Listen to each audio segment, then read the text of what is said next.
बिस्मिल्लाहिर्रहमानिर्रहीम, अस्सलाम वालेकुम। लाखों करोड़ों दुरूद सलाम मोहम्मद मुस्तफ़ा सल्लल्लाहु अलैहि वसल्लम और आले मोहम्मद पर। मैं हूं मोहसिन बाबू और आप मेरा फ़ेसबुक और यूट्यूब चैनल देख रहे हैं। पूरा पोस्टमार्टम करते हैं तहरीक अदम इत्माद का, कैसे आएगी, मुमकिनात क्या हैं, क्या ये मुमकिन है कि अपोजिशन ये कर पाए। तो सारे रास्ते बंद हो जाते हैं। होता यह है कि अपोजिशन आइनी और कानूनी इत्तेहाद पे जब भी चलती है अदम इत्तेमाद की तरफ, तो जिस आइनी और कानूनी रास्ते का इंतखाब वो करते हैं, वो रास्ता एक जगह पे जाके डेडलॉक की सूरत में बंद हो जाता है। वो सारे रास्ते उन्होंने देख के फिर लिए हैं, लेकिन हर रास्ते के आगे एक दीवार खड़ी है और उस दीवार के ऊपर लिखा है कि इमरान खान कंटिन्यू करेगा। ये प्रॉब्लम है। अब बताते हैं कि रास्ते कौन कौन से हैं। देखिए, नंबर वन तो ये है कि कोई अगर अदम इत्तेमाद लेके आना चाहते हैं तो उनको कम से कम जो बंदे तोड़ने पड़ेंगे वो उनकी तादाद होनी चाहिए 10। 179 हुकूमत के पास इस वक्त स्ट्रेंथ मौजूद है। अपोजिशन की 162 है।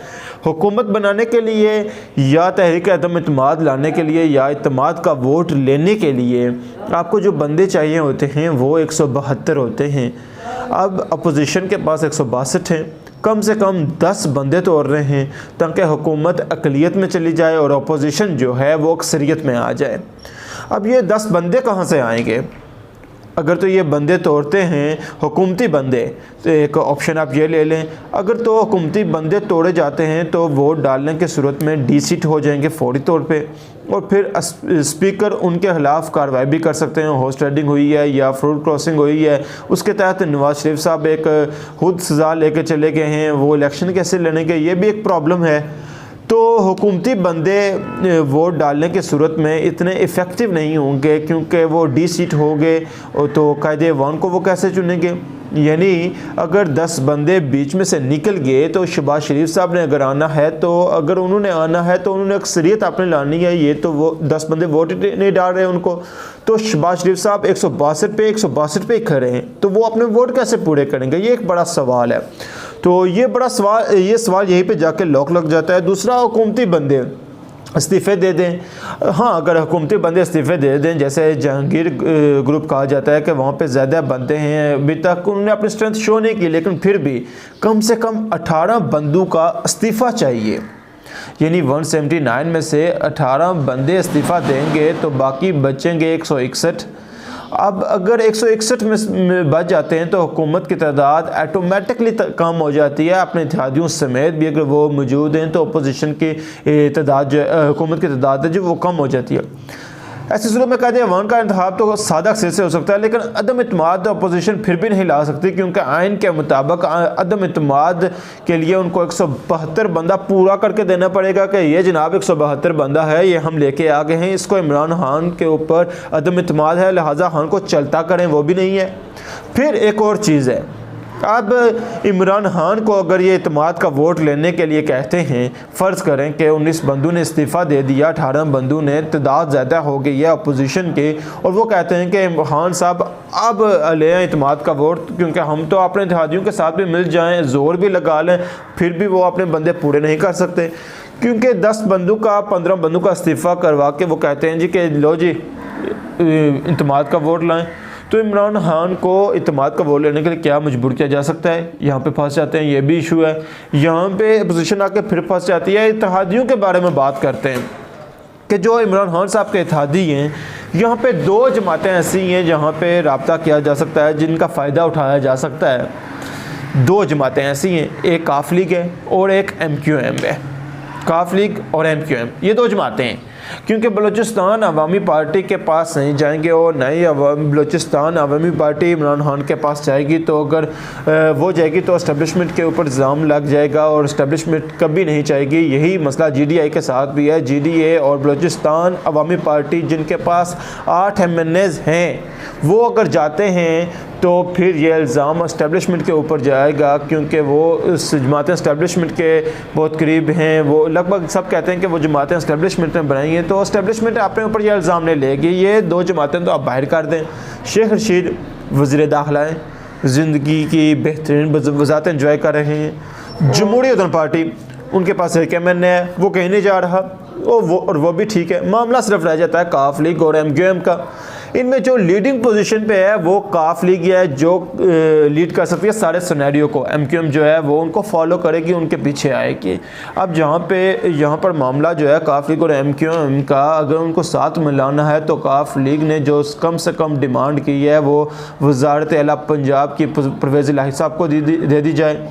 अगर परवेज़ इलाही वज़ीर आला पंजाब बन जाते हैं तो उन्हें कोई प्रॉब्लम नहीं कि वो इमरान खान साहब को MQM के साथ मिलकर हटाएं और मफाद के साथ शहबाज शरीफ साहब वज़ीर आज़म बन जाएं, वो उनको बनाने के लिए तैयार हैं। लेकिन यहाँ पे फिर बड़े सवालात आ जाते हैं। काफ लीग ने ये शर्त रख दी है कि अगर परवेज़ इलाही को वज़ीर आला पंजाब बनाना है तो फिर 1.5 साल पूरा करवाना है, असम्बली नहीं तोड़नी, नए इलेक्शन नहीं करवाने। तो अगर वज़ीर-ए-आला बनना है तो पूरा 1.5 साल का झूला देना है। ये नहीं सकता कि छोड़ दें या 2-3 महीने के बाद इलेक्शन करवाएं, ये नहीं होगा।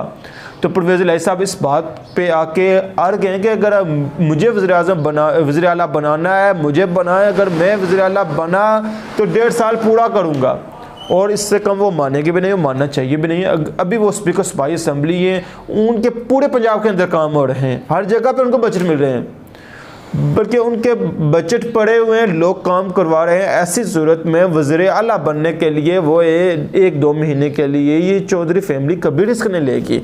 और उन्होंने इलेक्शन PTI के साथ मिलकर लड़ा हुआ है, PTI के वोट उनको पड़े हैं तो वो MNA और MPS बने, क्योंकि PTI ने वहाँ पे अपने उम्मीदवार खड़े नहीं किए थे। उनका इंतखाब था आपस में, जैसा का आइंदा भी होगा पॉलिटिकल पार्टीज़ का। इसमें यह है कि काफ लीग वज़ारत आला बन जाएगी और ये कहेंगे जी कि टाइम पूरा करें, और PMLN और फजल रहमान साहब ये हर हाल में चाहते हैं कि टाइम पूरा ही ना हो, इलेक्शन करवाना चाहते हैं वो फौरी तौर पे।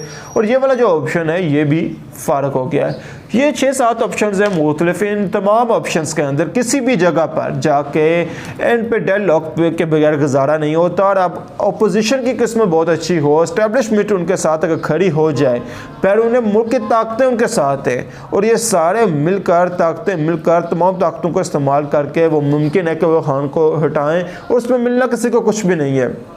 अगर बाहर से डॉलर वगैरह दे दे तो वो अलग बात है, ये एक ऑप्शन है जो हो सकती है। अदरवाइज़ आईनी और कानूनी नुक्ता नज़र से अपोजिशन जहाँ से चली है वहीं पे वापस आकर डायलॉग पे खड़ी हो जाएगी। पीपल्स पार्टी भी चाहती है टाइम पूरा हो, उनका फड्डा आने वाले दिनों में सामने आएगा जब वो कहेंगे हमने फ़ौरन इंतखाबात नहीं करवाने, हम सिर्फ खान को हटाने आए थे। PMLN खान को हटा के अपने केसेस से जाँच छुड़वाना चाहती है। उनका मकसद है कि केसेस से जान छुड़वाना, लेकिन केसेस से जान छुड़वाने के हुकूमत अपने गले परवा ले, ये तो वो कभी नहीं चाहेंगे। लेकिन यानी कि जितने मुश्किल हालात हैं इस वक्त, इन हालात के अंदर अगर शहबाज शरीफ वज़ीर-ए-आज़म बनेंगे तो इमरान खान को एक बड़ा रिलीफ मिलेगा। वो ये कहेंगे कि मुझे ज़्यादती करके उन्होंने निकाला और गद्दारों के ज़रिए से मुझे निकाला और मैं तो निकल गया हूँ, लेकिन ये आप मुझे करके दिखाएँ। सिचुएशन ये है कि उनसे भी नहीं हो पा रहा। जब उनसे भी नहीं होगा तो सारा मलबा जो गालियां देते रहे 3-3.5 साल वो रिवर्स होकर उनके ऊपर आएंगी कि तुम ठीक हो, तुमसे भी नहीं हो रहा।